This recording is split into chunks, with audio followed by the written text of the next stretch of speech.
ஏதாச்சும் சொல்லுங்கடா. Hi soldiers. ஐயோ இது போன வாரம் பண்ணுது அவருமே.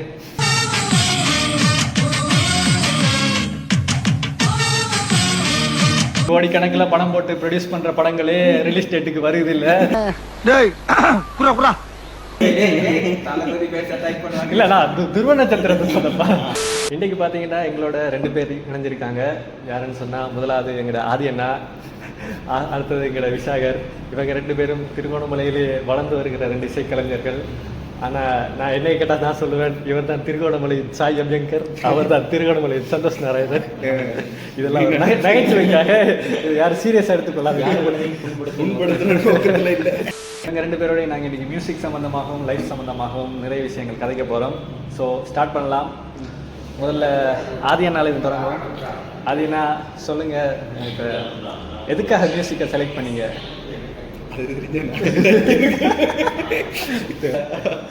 இல்லை, இப்போ ஏதாச்சும் ஒரு சுச்சுவேஷனில் மியூசிக் தான் செய்யணும், இல்லாட்டி மியூசிக் செய்யலாம் அப்படின்ற ஒரு ஃபீல் எப்படி வந்துச்சு? பாட்டு கேட்கும்போது இது என்னடா 20 மார்க்ஸுக்கு கேள்விக்கிட்டா 2 மார்க்ஸுக்கு பதில் சொல்லி போட்டு. சின்ன வயசில் உங்களோட மியூசிக் இன்ஸ்பிரேஷன்ஸ் இல்லாட்டி என்னென்ன பாட்டு கேட்டீங்க? அப்படி மியூசிக் இன்ஸ்பிரேஷன் நம்மளோட ஏஆர் ரஹ்மான் தான். ஏஆர் ரஹ்மான். அதுக்கு பிறகு அனிருத் ப்ரோ, சந்தோஷ் நாராயணன். மியூசிக்னு வந்தாலே எல்லாரும் மியூசிக்கும் கேட்குறதா, இந்த பேர் அவர் இல்லை, ஒரு தனிப்பட்ட இது இல்லை. ஏதாச்சும் பர்சனல் ஃபேவரட் ஆல்பம்ஸ் இல்லாட்டி பாட்டு அப்படி இல்லைடா, நல்லா இருந்தால் எங்கே இருந்தாலும் கேட்கலாம். அப்போ விசாகர், நீங்கள் சொல்லுங்கள், எதுக்காக மியூசிக்கை செலக்ட் பண்ணீங்க? ஏன் மியூசிக் ப்ரொடக்ஷன்? ஓகே, ஸோ நான் மியூசிக் ஸ்டார்ட் பண்ணது இந்த 2வது பேட்ச்லேருந்து. ஸோ நான் ஜெஸ்டின் செட்டை போய் எங்களோட அப்பாவுக்கு மியூசிக் பிடிக்கும். ஸோ என்ன ஜெஸ்டின் செட் ஆகிட்டு அப்போ அங்கே நான் கீபோர்ட் பழகி ஜெஸ்டின் செட்டை கன்சர்ட் செய்கிறேன். ஃப்ரெண்ட்ஸ் ஆஃப் டீம் கன்சர்ட் செய்யணும். பிறகு அது ஸ்கூல் கன்சர்ட்ஸாக மாறி நாங்களே எங்கள் டீம் ஃப்ரெண்ட்ஸோடு சேர்ந்து ஸ்கூல் கன்சர்ட்ஸ் அப்படியே நாங்களாகவே பல கன்சர்ட் செய்கிற மாதிரி பாத்தியா, யாரும் தான் கேட்டேன். இந்தியாவில் ஆரம்பிச்சு இங்கிலாந்து போயிட்டு இருந்தாலும் இந்த மாதிரி ஒன்னால எதுவும் பேச முடியாதா? நாங்கள் படித்து முடிஞ்ச பிறகும் அதே செட் ஆஃப் ஃப்ரெண்ட்ஸ் எங்களாங்களே பழகி ஒரு கன்சர்ட் செஞ்சு அப்படியே கன்சர்ட்ஸ் மாதிரி ஒரு டீம் ஃபார்ம் பண்ணி. இப்போ உங்கள்கிட்ட அதே நாட்டை கேட்ட அதே கேள்வி தான் உங்கள்கிட்ட கேட்குறேன். எனி ஸ்பெசிஃபிக்காக எதுவும் இன்ஸ்பிரேஷன் இருக்கா உங்களுக்கு? இல்லாட்டி எனக்கு ஹரிஜராஜ் ஆல்பம் ரொம்ப பிடிக்கும். ஸோ அவர் தான் என்னோட இன்ஸ்பிரேஷன். ஸோ சின்ன வயசுலேருந்து அவர் சவுண்ட் குவாலிட்டி, அவர் சிம்பிளாக ஒரு சும்மா ஒரு பேஸ், ஒரு ட்ரம்ஸ், ஒரு கிட்டார், பாட்டு மியூசிக். சார் நீங்கள் பார்த்துட்டு இருந்தீங்கன்னா அடுத்த பாட்டுக்கு கூப்பிடுங்க, ஃப்ரீயாக. அதே மாதிரி நாங்களும் ட்ரை பண்ணுறோம். அந்த 4 ட்ராக் அப்போ கோவிட்லேருந்து அப்படியே ஆதினாவோட கொலாப் பண்ணுறது ஒரு சான்ஸ் கிடைக்குது. அவர் கேட்கலாம் அடுத்ததா எப்படி நீங்கள் 2 பேருக்கு கொலாப் பண்ண பார்த்துக்கிட்டு அதுல அது ஒரு 3வது மனுஷர் ஒரு ஆளுடைய ஒரு இன்ஃப்ளூயன்ஸ் தான். கேமராக்கு முன்னால இருக்கான். அடுத்து கொஞ்ச நேரத்தில் அவரை நீங்கள் பார்ப்பீங்க. என்ன தேர்றாங்க இதான் இங்க இருக்க பார்த்தா என்ன குள்ள சொன்ன பாக்குறாங்க நடக்காதா? நான் இங்க இல்ல. ஐயோ, அதையும் நான் நீங்கள் சொல்லுங்கள். இப்போ மியூசிக் ப்ரொடக்ஷனில் இருக்கக்குள்ள எது இதில் சந்தோஷமான விஷயம் எது, கஷ்டமான விஷயம் எது? செய்யும் போது சந்தோஷமா இருக்கு, அதை எவனாச்சும் கேட்கும் போது பயமா இருக்கு. நல்லா கேட்குறாங்க, எவ்வளோ நல்லா கேட்குறேன். மியூசிக் சந்தோஷமான விஷயம்னா நம்ம சாங்ஸை எப்படி பில் பண்ணுறோம், அந்த கேட்டு ஒரு போர்ஷன்ஸும் எப்படி வருது, பிடிச்ச மாதிரி பண்ணும்போது அது சந்தோஷமா இருக்கு. எங்களோட எந்த ஒரு ரெஸ்ட்ரிக்ஷன்ஸுமே இல்லாமல் நாங்களாக ஒரு பாட்டுக்கு நாங்களாக ஒரு அரேஞ்ச்மெண்ட் போடுவோம், ரசிச்சு அரேஞ்ச்மெண்ட் போடுவோம். அது ரொம்ப கஷ்டமான விஷயம். அதை மாற்ற சொல்லுவாங்க, அதை மாற்றுறது ரொம்ப கஷ்டமான விஷயம். தனி ஒரு பாட்டு கம்போஸ் பண்ணுறதுக்கும் இல்லாட்டி ஒரு படத்துக்கு நீங்கள் வேலை செய்கிறதுக்கும் என்ன வித்தியாசங்கள் இருக்குது மியூசிக் டைரக்டர் நீங்கள் பார்க்கக்குள்ள? இப்போ அந்தளவுக்கு படம் ஒன்றும் பண்ணல. ஆக்சுவலி நாங்கள் படம் ஒன்றும் பண்ணலை, ஆனால் கம்போஸ் பண்ணி எடுக்கக்குள்ளே இப்போ நாங்கள் பாட்டுக்கு முடிஞ்ச பிறகு சின்ன வர கட்ஸுக்கு கம்போஸ் பண்ணப்படுவோம். ஈவன் இப்போ நாங்கள் சில புதுசாக எதுவும் யூனிவர்சிட்டி டைம்ஸில் இருக்க கம்போசிங்ஸ், ஸோ ப்ரோமோ, பிஜிஎம்ஸ் அப்படி கம்போஸ் பண்ணி எங்களுக்கு நாங்கள் பார்க்குறது டிஃப்ரெண்ட் ஜானர்ஸ் தான். இப்போ நீங்கள் பாட்டு நின்னீங்கன்னா ஒரு ஸ்டைல் பாட்டுக்குள்ளே நின்றுடும். லவ் பாட்டுக்கு லவ் பாட்டு சரியா. இதே படம் வந்துருந்தா ஃபைட் சீன்ஸ், ஆக்ஷன் சீன்ஸ், அப்போ எல்லாரோட கம்ப்ளீட் பேக்கேஜை நாங்கள் ஒரு எக்ஸ்பெரிமெண்ட் பண்ணுறதுக்கு வேணால் மாட்டுவோம். மாட்டிருக்கேன் ஒருத்த மாட்டிருக்கேன். அங்கே பாருங்க ஒரு வேஸ்ட் பீஸ் வருது, அடி வாங்கறதுன்னு அளவெடுத்து செஞ்சாம இருக்கான். போயிட்டு வா, போய் புடு. பாட்டி இருக்கா அவனை வச்சு இப்ப அவரை பத்தி அடிச்சிட்டு நம்ம தொடர்ந்து பேசுவோம். ஏன்டா இப்ப தனி இப்போ ஒரு ஆல்பம் சாங் இல்லாட்டி ஒரு தனி சிங்கிள்னு சொல்லிக்கல, ஒரு குறிப்பிட்ட 2-3 ஜோனர்லாம் எப்பயுமே இருக்கு. லவ் சாங் இல்லாட்டி ரேப் இல்லாட்டி ஹிப்ஹாப் அந்த ஒரு ஜோனர்லேயே தான் இருக்கும். அது தாண்டி நீங்கள் வேறு ஏதாச்சும் இது இண்டிபெண்டாக ப்ரொடியூஸ் பண்ணணுமெண்டு யோசிச்சிருக்கீங்களா? நான் வந்து எனக்கு உண்மையாகவே வந்து நான் சொன்ன மாதிரி நான் வெஸ்டர்ன் கல்ச்சரில் கொஞ்சம் இன்ஸ்பிரேஷன்ஸ் கூட. ஸோ வெஸ்டர்னில் ப்ளூஸ், ஜாஸ், ஆர்என்பி, ரெகே அப்படி 2 ஜானர்ஸ் இருக்கு. என்னன்னு கூட தெரியாது. சரி, இப்போ என்ன சொல்லணும்னா, இப்போ பழைய காலத்தில் அந்த பாப் மார்லியோட பாட்டு மாதிரி கேட்டிருக்கேன். சரியா, அப்படி பாட்டுகள் எதுவும் செய்யணும்னு ஆசை. இப்போ மியூசிக்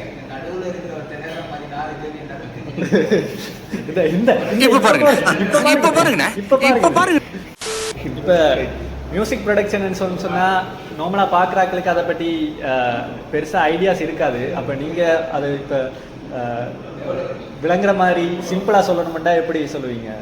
மியூசிக் ப்ரொடக்ஷன்ன்றது ஃபஸ்ட்டாக மியூசிக் டைரக்டர் வந்து டியூனை கம்போஸ் பண்ணுவார்.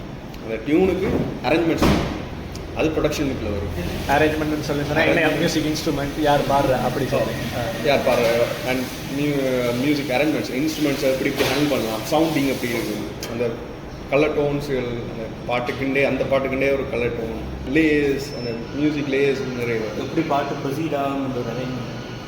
இப்போ ஒரு பாட்டு வந்து பல்லவி சரணம் அனுப்பல்லவி அப்படி அந்த அரேஞ்ச்மெண்ட் ஸ்ட்ரக்சர் பண்ணி அதுக்குள்ளே நாங்கள் இந்த எலிமெண்ட்ஸ் எப்படி ஆட் பண்ண போகிறோம், சர்ப்ரைஸ் எலிமெண்ட்ஸ் எப்படி ஆட் பண்ணுவோம், எல்லாமே அந்த அரேஞ்ச்மெண்ட் சொல்லுவோம். ஒரு குட்டி குட்டி ஃபீல்ஸுகள் எப்படி போடலாம். அதுக்கு பிறகு ரெக்கார்டிங் பண்ணி ஸோ அதுக்கு நாங்கள் ஆர்டிஸ்டோட காய்ச்சி ரெக்கார்ட் பண்ண பிறகு தான் மிக்சிங் எனக்கு போகிறோம். இவர்கிட்ட இருந்து பேஷண்ட் டிஸ்சார்ஜ் ஆகி அங்கே அட்மிட் ஆகுவார். பெத்து போடும். உண்மையாக மிக்சிங்ன்ற ஒரு ஆர்ட் தான். ஸோ எனக்கு அதில் கொஞ்சம் ப்ரொடக்ஷனோட நான் ஒன்றும் ப்ரொடக்ஷனோட எனக்கு மிக்சிங்கில் போய் இன்ட்ரெஸ்ட் கூட. ஸோ அதனால் எனக்கு ப்ரொடக்ஷன் தான் வெரி குட் மிக்சிங். அப்படிலாம் இல்லை, ஏதோ எனக்கு தெரிஞ்ச அளவுக்கு படிக்கிற பாட்டு வெளியில் கேட்குதா இல்லையா. மியூசிக் ப்ரொடக்ஷன் எல்லாம் முடித்த பிறகு அதை யூடியூப்ல ரிலீஸ் பண்ணுறதுக்கு, வீடியோ ஷூட் பண்ணுறது, அதுக்கு ஒரு ஆர்டிஸ்ட்டை பிடிக்கிறது, நடிக்க வைக்கிறது, அதுலேயும் நிறைய கஷ்டங்கள் இருக்குது. அதை பற்றி சொல்லுங்க. அதில் நீங்கள் பட்ட அனுபவங்களை பற்றி அதெல்லாம் எக்ஸ்ட்ரீம் லெவல்.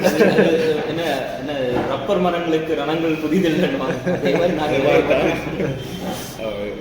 ஒவ்வொரு பாட்டுலையும் நாங்கள் அதுக்கு தான் கஷ்டப்படுவோம். அப்போ சில நேரம் உங்களுக்கு கடுப்பாக இருக்காதா? இப்போ இவ்வளோ கஷ்டப்பட்டு ஒரு நல்ல பாட்டு போட்டுன்னா அதில் மியூசிக் வீடியோ இப்படி என்ன சுமாராக வந்துட்டு இல்லாட்டி செலவுக்கு கடுப்புன்னு இல்லை, கடுப்பு எல்லாம் இல்லை, அதுக்கு அடுத்த இது எப்படி பிடிக்க வைக்கலாம்ன்றதுக்கு ஒர்க் பண்ணணும். என்ன மிஸ்டேக்ஸ் இருக்கும் போன பாட்டில், அதை எப்படி நெக்ஸ்ட் சாங்கில் ரிப்பேர் பண்ணலாம். இனிமேல் இந்த இவெண்ட்டை போகவே கூடாது, இனிமேல் இந்த ஆர்டிஸ்ட்டை கூப்பிடவே கூடாது, அப்படி ஏதாச்சும் இருக்கா? நீங்களும் அந்த வீடியோ பார்ப்பீங்கன்னு எனக்கு தெரியும். உங்களுக்கு கேமராவுக்கு பின்னால் இன்னொரு ஆள் இருக்கார், அவரே நாங்கள் கூப்பிடுவோம். அவனை பிளாக்ல போகலாம் இருக்கு. எல்லாருமே அதான் சொல்லுவாங்க. பிளாக் பண்ணணும்ன்றது இல்லை, அவரோட ஒர்க் பண்ணுற இவர் நான் சொல்றேன் ஜென்ரலா சொல்றீங்க. ஜென்ரலா இப்ப பாக்குறாங்களுக்கு யார் இவர் ஒரு சஸ்பென்ஸாவே இருக்கு. கையில வந்ததுல ஹைப்பேத்தி கொண்டு போவோம். சரி, உங்களோட ஸ்டுடியோ செட்டப்புகளை பத்தி கொஞ்சம் சொல்லுங்க. விஷாகர் ஸ்டுடியோ பத்தி நான் கட்டாயம் சொல்லியே ஆகணும். இந்த இடத்துல நீங்க எல்லாரும் தமிழ் படம் பார்த்துருப்பீங்க, அதுல சிவாட வீடுன்னு ஒரு வீடு காட்டுவாங்க. அந்த வீட்டுக்கு ஒரு சின்ன டிஃபரன்ஸ் கூட இல்லாம இவர ஸ்டுடியோ இருக்கு. கதவை திறந்தா அது நம்மளே ஒரு ஏழ்மையான வீட்டுல இருக்கோம், குடும்பத்தில் இருக்க பாட்டின்னு அவர் சொல்லுவார். கிட்டத்தட்ட அப்படியே இருக்கும். ஸோ அந்த மியூசிக் ஸ்டுடியோவில் என்னென்ன இருக்கு அதை பற்றின விஷயங்களை நாங்கள் விஷாட்ட கேட்போம். விஷா சொல்லுங்க. ஜென்ரலாக எல்லா மியூசிக் ஸ்டுடியோமே இருக்கிறது பேசிக் கியர்ஸ் தான். முதல்ல எங்களுக்கு ஒரு கியர்ஸுமே இல்லை. ஸோ நாங்கள் நார்மலாக கிடைக்கிற சீப் ஹெட்ஃபோன்ஸ் அதை தான் எங்களால் ஏழுமான வரைக்கும் செஞ்சாங்க. இப்போ கொஞ்சம் எங்களால் கொஞ்சம் ஃபோர்ட் பண்ணக்கூடிய இன்வெஸ்ட் பண்ணி வாங்கியிருக்கோம். ஒரு நல்ல மைக்ரோஃபோன், நல்ல ஸ்டுடியோ மானிட்டர்ஸ், நல்ல சவுண்ட் கார்டு, கீபோர்ட் மற்றும் பல முக்கியமாக நிறைய ஆர்டிஸ்ட். அண்ணா உங்களோட ஸ்டுடியோவில் அது அது அது ஸ்டுடியோ மாதிரியே இருக்கு. அது பவர் ஹவுஸ். அது நீங்கள் எங்கே அப்படி தான் அவரோட வீடு வந்து என்ன சொல்கிறது, இந்த ஐடியா இல்லாமல் போனால் அவரோட படத்தில் நிறைய ஐடியா வரும். அப்படி அது ஒரு ஆன்மீக இப்போ அந்த குடோனில் இருக்க தேங்காய் எல்லாம் தூக்கி நம்ம உங்களோட ஸ்டுடியோவில் இருக்க இதை கொண்டு வந்து தொடர்ந்து நம்ம வந்து இப்போ ஒரு ஆளை பற்றி தொடர்ந்து காய்ச்சிட்டு இருக்கோம். அவரை இந்த நேரத்தில் இன்ட்ரடியூஸ் பண்ணால் நல்லா இருக்கணும்னு நினைக்கிறேன். ஏன்டா இப்போ நீங்கள் ஒரு படம் ஒன்று எடுக்கிறதாக படம் போஸ்ட் ப்ரொடக்ஷன்ல இருக்கிற இவங்க சொல்றத பார்த்தா எதுவா இருந்தாலும் எங்க பாஷை தான் கேட்கறது.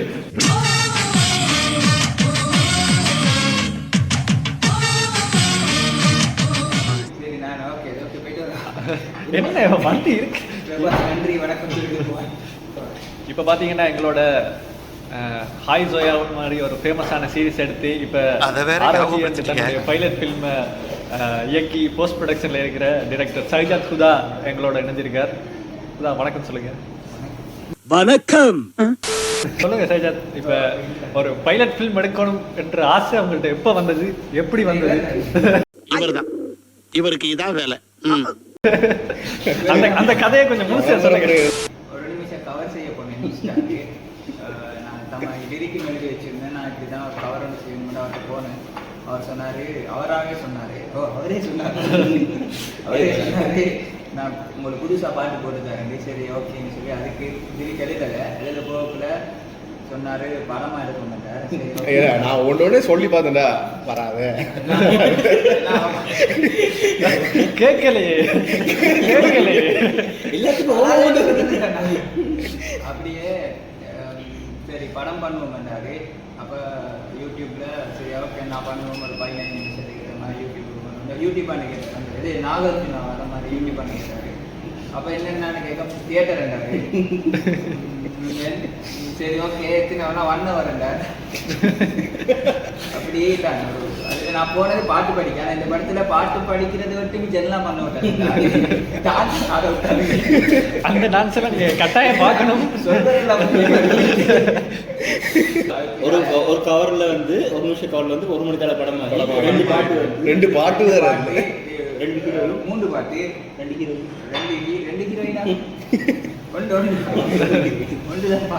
ஆனா நீங்க எதிர்பார்க்காத கேமியோ அப்பியரன்ஸ் அது நாங்களும் கேள்விப்பட்ட நிறைய கேமியோ அப்பியரன்ஸ் இருக்கு.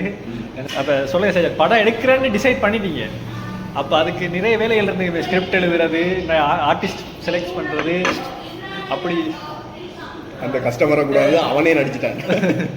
எழுதுறதுன்னா சும்மா ப்ரொஃபஷனலாக இல்லை, இந்த எக்ஸ்பீரியன்ஸ் இல்லை, சும்மா நார்மலாக இந்த சீன் இப்படி இருக்கும், இந்த சீன் இப்படி இருக்கும் வந்து இப்படி போயிட்டு எடுத்த படம் தான் இப்போ இருக்குது.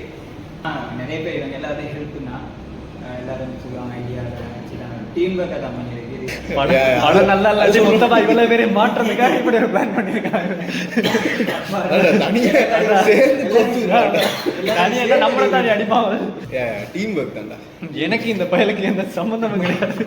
இப்ப கதைச்ச 2 நிமிஷத்துலேயே தெரிஞ்சுட்டு உங்களோட டிரெக்டர் எப்படிப்பட்ட ஆளுண்டு, இவரை வச்சு நீங்க எப்படி இவ்வளவு மாசங்களா எப்படி நீங்க இவரோட ஒர்க் பண்ணினீங்க, நீங்க உங்களோட அனுபவத்தை சொல்லுங்க. அதுதான்டா, அதுதான் அவன் தான்டா பெரிய வேலை பார்த்து